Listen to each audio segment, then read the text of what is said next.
Teresa Guardans. Es una investigadora de la cualidad humana y de la cualidad humana profunda. Y sus investigaciones van a una preocupación con la educación, con las escuelas, y se dedica al estudio del silencio. Entonces, vamos a empezar como puedes explicar qué es pensar el silencio. Bien, sí, pensar el silencio es entender qué es el silencio, porque si de entrada dices silencio, lo primero que la gente piensa es no moverse, no decir nada, quedarse como una piedra con la cabeza en blanco y dicen, oh, esto es imposible. No, claro, es imposible porque no se trata de eso, no somos, los seres humanos no somos piedras, no se trata de eso. Cuando decimos eso, esa necesidad, esa importancia del cultivo del silencio, lo que estamos diciendo es lo que se trata, que lo entendamos muy bien, porque si no es imposible que sepamos qué tenemos que practicar,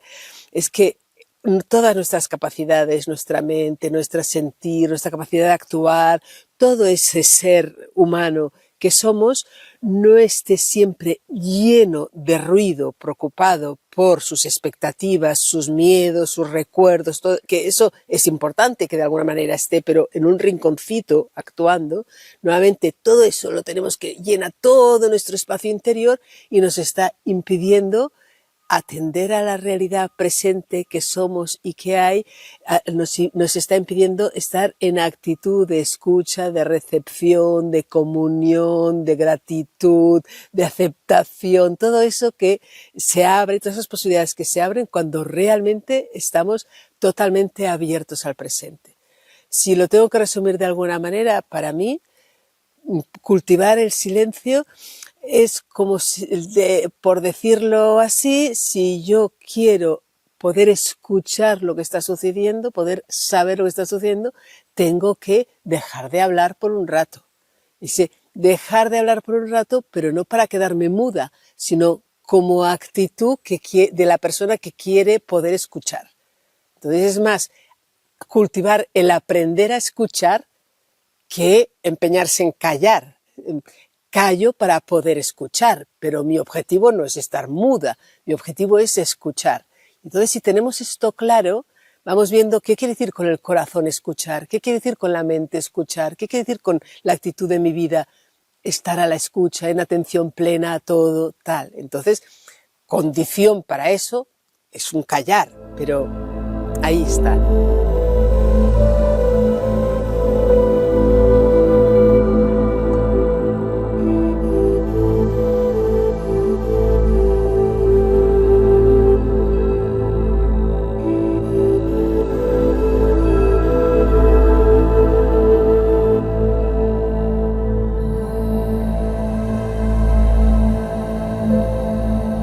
Cuando hablas de escuchar, aprender a escuchar, hablas de silenciar un espacio interior que llamamos de ego, que es ese espacio interior que es necesario aprender a silenciar.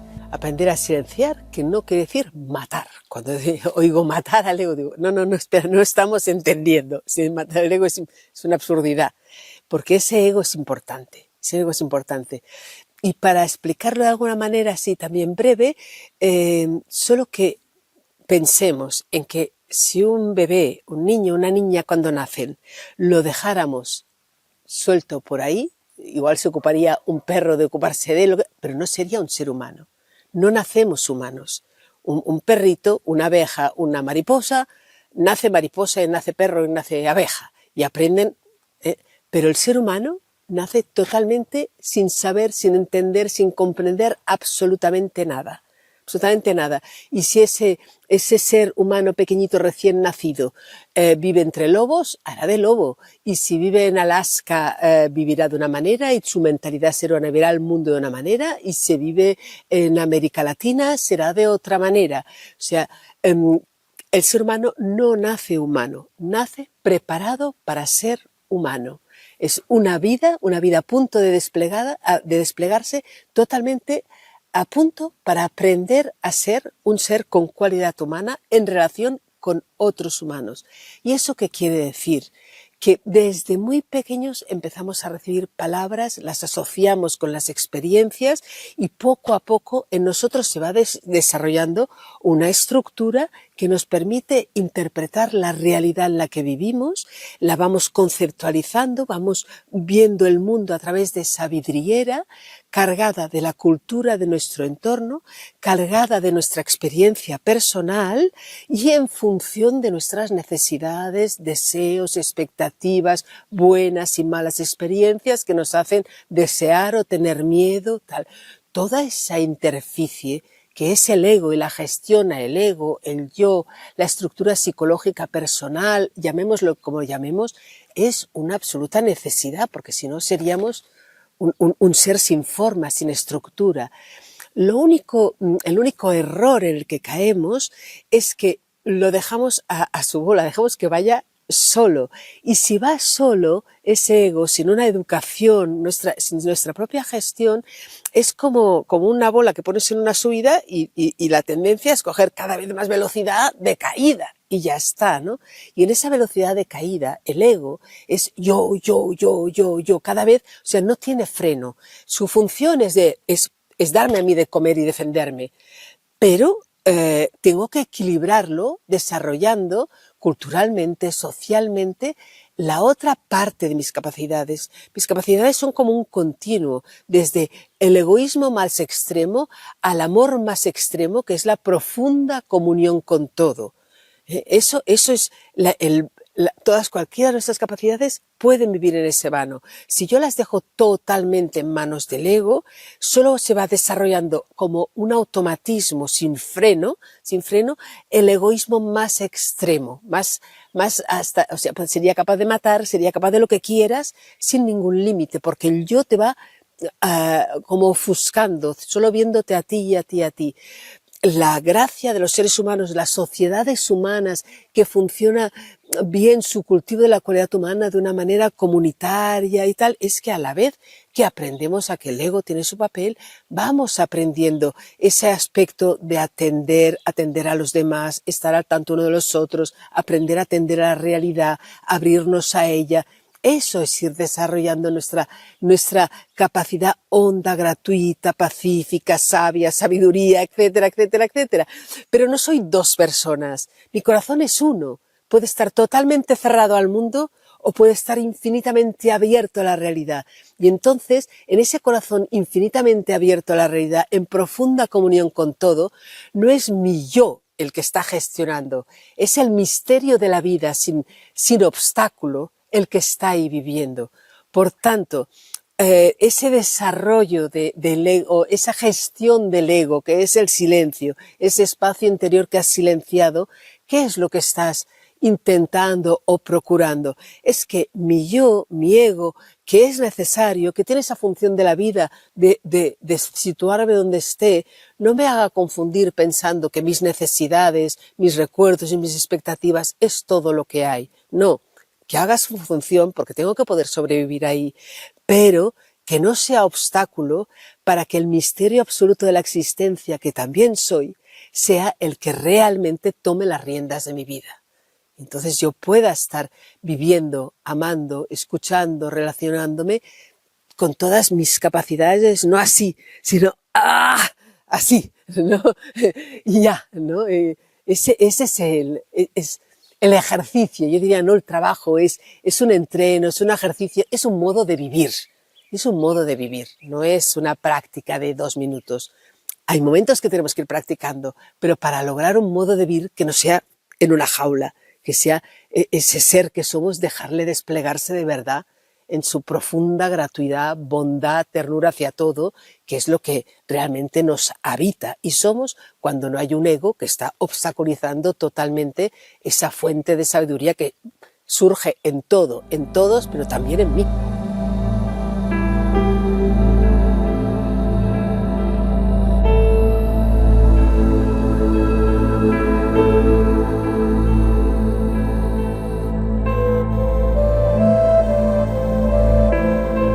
La gente parece que no percibe ese ego con necesidades, deseos, expectativas. su mundo está cerrado. ¿Cómo podemos despertar la gente para esa sabiduría, esta vida? ¿Cómo podemos hacer eso? Yo ahí diría dos cosas. Uno, yo creo que la mayoría de la gente, no me atrevería a decir de todo el mundo, pero la mayoría de la gente hemos vivido algún momento o momentos o situaciones en las que sientes un profundo gozo, un profundo bienestar, un decir, todo está bien. Puede ser que sea a raíz de una situación súper feliz como tener un hijo, pero puede ser una situación profundamente dramática como estarte muriendo, tú o una persona querida. Y en ese momento darte cuenta de, ostras, de verdad lo que vale la vida, ¿no? No quiero perder ni un segundo en algo que no valga la pena, ¿no? Esa conmoción honda interior, que hay algo ahí que se abre, como que de pronto cae todo lo que no es importante y solo queda la importancia de estar vivos, ¿no? Y es una profunda felicidad, aún en una situación muy dramática, ¿no? Puedes estar viviendo una profunda felicidad, paz, aprecio por todo lo que hay. Eso es ese despertar, que se me ha regalado de alguna manera, ese despertar en esa situación, ¿no?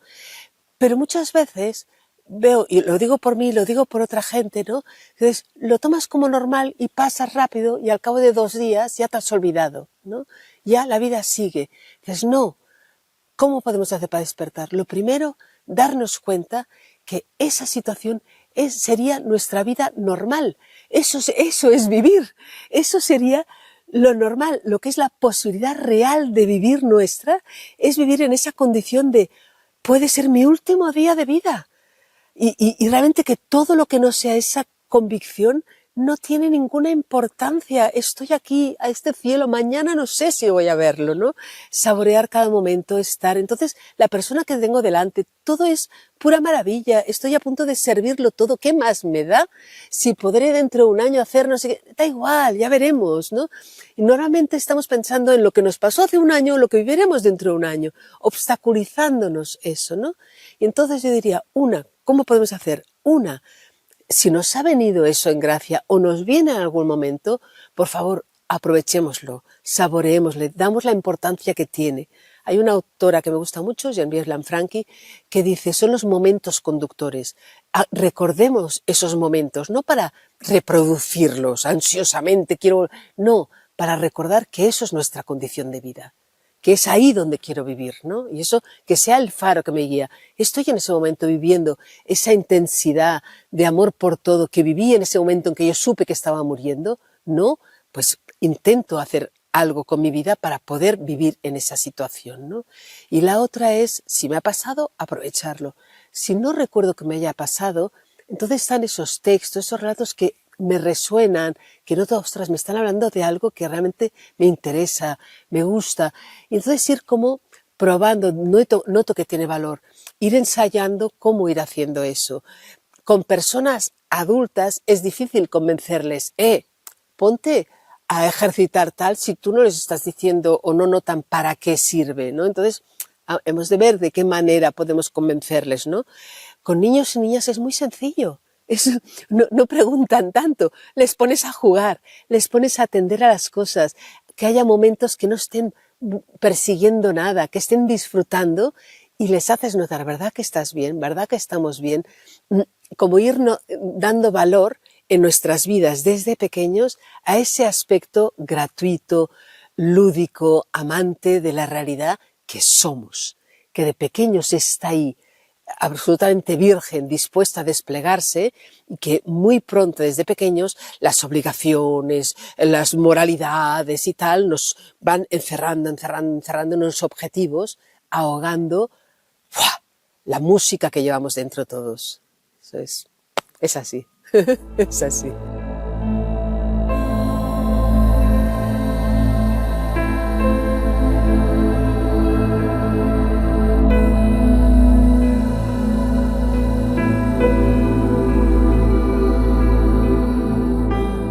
Hablas también de los textos. Los textos de sabiduría pueden ayudar a trabajar ese despertar. Y has dedicado a trabajar con esos textos en grupos. ¿Tú percibes ese despertar en la gente?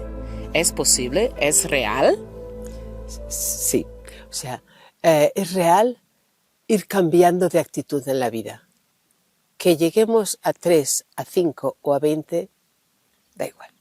Eso, lo que importa, creo, y en eso lo he aprendido también, lo he visto, más que lo he ido encontrando en textos de hace 2000 años, de hace 500 años, ¿no?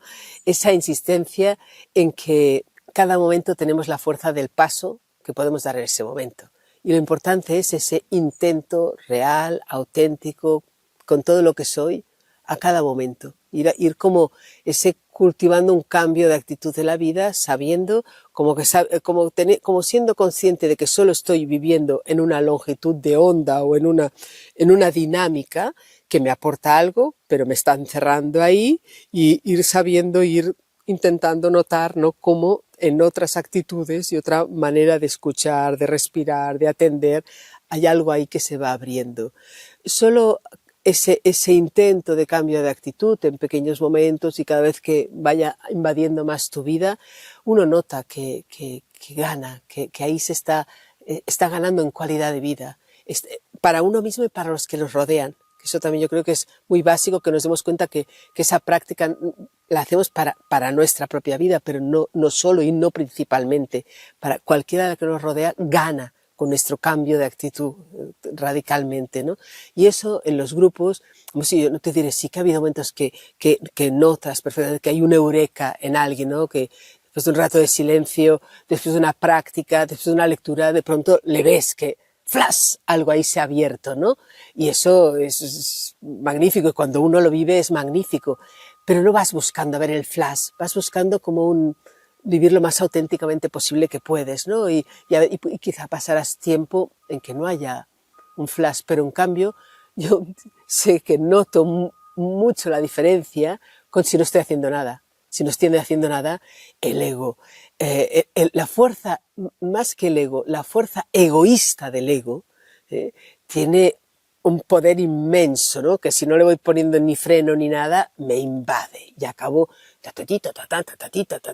y solo viendo, mira que aquel me ha hecho y yo tengo que conseguir, en un vacío, en un estado que tienes nada que ver con lo que sé que aquí late y aquí sucede cuando estoy simplemente intentando, aunque no ya lo he logrado, intentando estar abierta, ¿no?, en ese intento. Yo diría que de alguna manera siempre empezamos con un cierto egoísmo, buscándote ese bienestar, esa paz interior que sabes que te favorece y que vives mucho mejor y mucho más feliz, ¿no? En la medida en que un poco ese sabor nos llega, ya yo creo que te iba a decir, te olvidas de ti. Bueno, a ver, te vas olvidando de ti, o te va importando mucho más ese sabor por sí mismo, independientemente de lo que suceda en ti o no, ¿no? Entonces, ostras, vale la pena, ¿no? Y además, para mí, yo creo que lo que más fuerza me ha dado es notar la diferencia en cuando es la individualidad, Teresa, la que está en los sitios, en las reuniones. Bueno, a veces lo que yo he aprendido o he estudiado, lo que sea, sirve, vale, pero qué distinto es cuando la individualidad Teresa intenta no ser un obstáculo y dejar que la vida esté ahí, ¿no? Noto la diferencia, es que la noto para mí, la noto para mi alrededor, ¿no? Hay algo aquí que pacifica, hay una fuente en nosotros que es paz, y lo es, y es serenidad, y es como capacidad de gozo. Nisargadatta, la flor no hace nada, pero su presencia lo cambia todo. ¿No? Fue un poco esa, para mí me queda, somos ese perfume de flor, no porque sea un éxito mío, no. Yo, como máximo, yo soy obstáculo a que esa flor pueda. La vida que hay aquí, con su capacidad de belleza y de transmitir felicidad, paz, sabiduría, no es mía, está aquí, en todo y en cada uno de nosotros. Lo único que tenemos que intentar es no ser obstáculo a eso, que surge en cualquier vida por poco que no le pones tu jaula encima, intentando agarrarte a todo con miedo a soltar.